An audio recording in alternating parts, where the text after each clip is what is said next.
For that first game at Avicii Arena, we had the opportunity to tag along with Bryan and Anthony Mantha for a history lesson at the Vasa Museum, something their captain Sidney Crosby had been raving about and encouraging them to go see. Look at this place. I don't even know what I'm looking at, so we need to go read. we gotta go read some stuff to figure out what's going on here. I know something about the boat was for a king or a queen or something maybe, and then it sank. Welcome, so Thank good you. to have you here. I'm Martina and I work here at the museum, and I'm the one fortunate enough to take care of you today and show you a little bit of the museum. Perfect. What you see is a ship that's close to 400 years old and that's been in the water for a bit more than 300 years, and still most of it is the original ship. So 98% of all that you see in here is actually the real thing. It was underwater for 300 years. It was. Did they know what caused it? Yes. When the ship sailed out on its first journey, it sank after only sailing around 20 minutes. So it was a disaster for being, you know, a ship's first journey. And when the researchers looked into the construction itself, that was the thing. Vasa has a little bit the wrong proportions. So does that mean it's like tipped over and sank? It did. It sailed out. When they put the sails on the masts and the sails caught the wind, it started moving a bit too much. So Vasa leaned so much to one side, the side where we're standing that we're facing right now. Since the gun ports were open, when the ship heeled over to the water started gushing in and filled the ship. And eventually so much that it couldn't keep afloat. So would that be what the color of it used to be? Right. So here you get a good glimpse of all the colors that the ship had originally. When Vasa was found, that was in the 1950s, by a person who happened to read about it in the old archives and who knew that in the Baltic Sea, the water conditions are very good for keeping wooden objects for a long time. So he worked for a couple of years figuring out how can we lift it. Eventually they decided, let's go for a more traditional method. We pull steel cables under it and we lift it up with the help of pontoons and other boats. How deep was it? At the depth of about 30 meters. Okay. Is there people that can see it from inside? Yes, there are. Very few.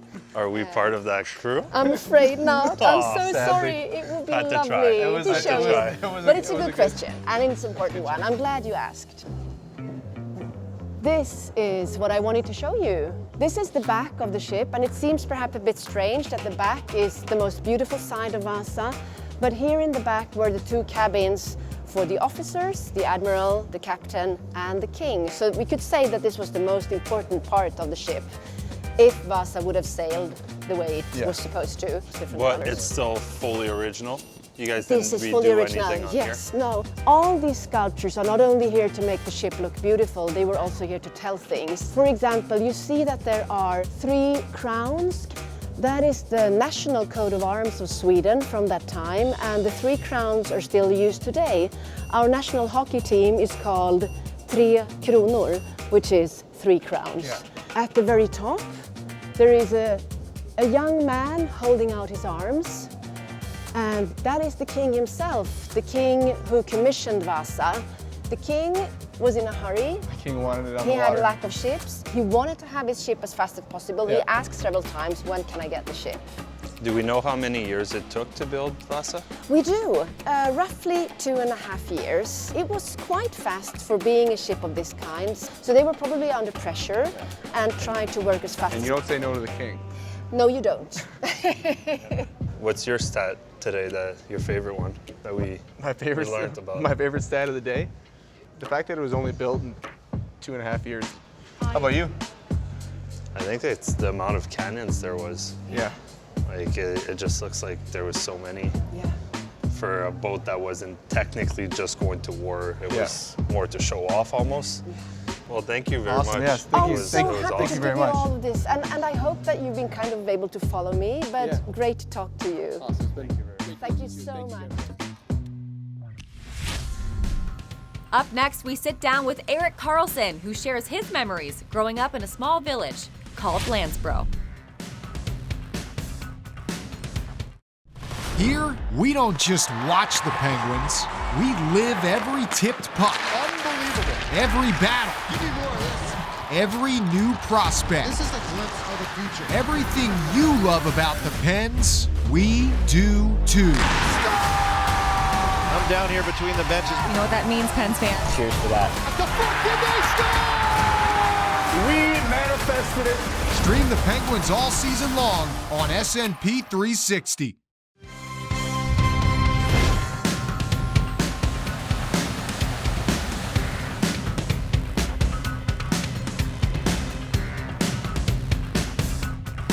Well, just about a 4-hour drive south of here in Stockholm is a small town called Landsbro, Sweden, which is now known for producing a 3-time Norris Trophy winner, as well as one of the best Swedes to ever play in the National Hockey League. But to defenseman Erik Karlsson, Landsbro will always be a small, quaint little village of about 1,500 people with one grocery store, an old pizza joint, 2 gas stations, and no stoplights, a place that Karlsson will always call home.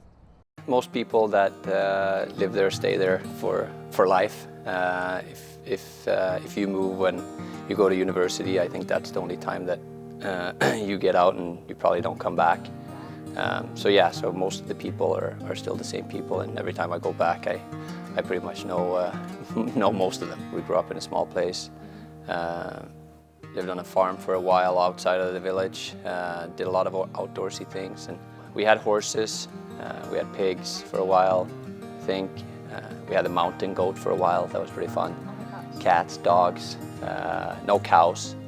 But my dad grew up on a real farm, and so my aunt took that over when we were young, and we lived kind of close by. So.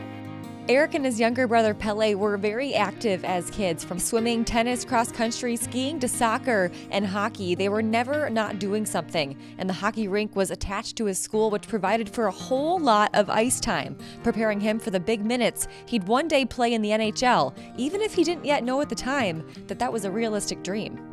I grew up looking up to the guys that played for our men's team in the village in Division 2, and then eventually started watching, the highest league in Sweden, and those were the guys that you looked at and looked up to and wanted to play with, and the national team, we always got that. And then, NHL kind of didn't come on the radar until, a year before the draft maybe.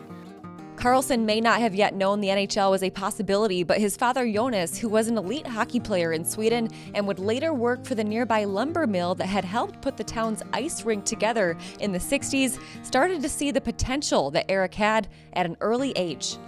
My dad coached me up to a certain age. I think he gave me up when I was like 11. He said he couldn't teach me anything anymore, and he started coaching my brother instead.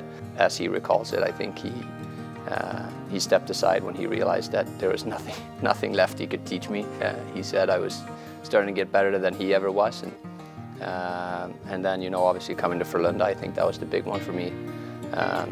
Everyone in that organization and the coaches there, especially in the junior program that recruited me, really gave me a spark and gave me an opportunity to, like I said, showcase and show my skill set at a time when that wasn't necessarily what the defensemen were doing. Ironically enough, Karlsson and Frolunda would actually play against the Ottawa Senators at Avicii Arena in a preseason game 9 months before the Senators drafted him in 2008. But aside from that game and 2 wins with Ottawa against the Avalanche in 2017 at Avicii Arena, this is his first time back to play an NHL game here. It was very special. I think this time around would be just as special, if not more, because you kind of dial it down a little bit, and I probably think about a few more things than I did when I was 25, I think. So it'll be fun. It'll just nice to be back, and especially showing everybody that hasn't been there too. We have a lot of Swedes in the league. A lot of guys have played with a lot of Swedish people, and to be able to just kind of show them where we're from, I think is going to be very special as well, because it is a pretty cool country and very different. So yeah, I'm excited for myself, but also for everybody else, and especially the guys that haven't been there yet.